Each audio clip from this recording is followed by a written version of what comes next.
So this is day 4 of 30 days mini vlog challenge. Hello everyone, আমি সঙ্গীতা। তো দিনটা আমার অ্যাজ ইউজুয়াল শুরুই হয় পড়ানো দিয়ে। তো পড়িয়ে আসলাম বাড়ি থেকে 2 মিনিটের ডিস্টেন্স। তো বাড়ি ফিরে দেখছিলাম পেয়ারা গাছে অনেক পেয়ারা হয়েছে আমাদের। তারপর মা পাশে এক বাড়ি থেকে এই টাইম ফুলের গাছের ডাল নিয়ে এসেছিল। আমার যে কী ভালো লাগে এগুলো। তো ফার্স্টে এর প্ল্যান্টিংটা করে নিলাম।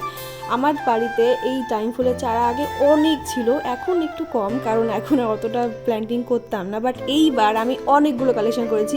এগুলো সাদা আর এইগুলো দেখো পুরোটা পিঙ্ক, আমার ফেভারিট। যেহেতু সকালে কিছু খাইনি তো একবারে ডাইরেক্ট ভাতই খেলাম। মা আজকে করেছিল আলু ভাজা, তার সঙ্গে আবার আজকে সেই বড়ি দিয়ে তরকারি, আমার তো খুব, আর তার সঙ্গে করেছিল মুসুরের ডাল আর পাঁপড় ভাজা। ডাল আর পাঁপড় ভাজা তো বলতে পারো একদম হোলসাম ফুড। তো খেয়ে দিয়ে মার সঙ্গে বেরিয়েছিলাম একটু বকুলাতে। আর আমি কোথাও মার সঙ্গে গেলে ঠিক এইভাবেই হেঁটে হেঁটে বেড়াই। তো অনেক কিছু জিনিসপত্র কিনে চলে এসেছিলাম এই ব্যাগের দোকানটা থেকে। এখান থেকে আমরা একটা ট্রলি ব্যাগ নিয়েছিলাম। বাড়ি ফিরে দুপুরে আর কিছু খেতে ইচ্ছা করছিল না, তাই কয়েকটা পাঁপড় ভাজা করলাম। পেয়ে গেলাম পড়াতে। আর ওদের বাড়িতে অনেক রকম ফুল গাছ আছে, আর এই হলুদ গোলাপগুলো আমার ফেভারিট বলতে পারো। বাড়ি ফিরে দেখি বাবা বাজার থেকে ফুচকা সিঙ্গারা নিয়ে এসেছে, আর এগুলো খেয়ে এতটা ফুল হয়ে গেছিলাম যে আর কোনো কিছু খেতেই পারিনি রাত্রে।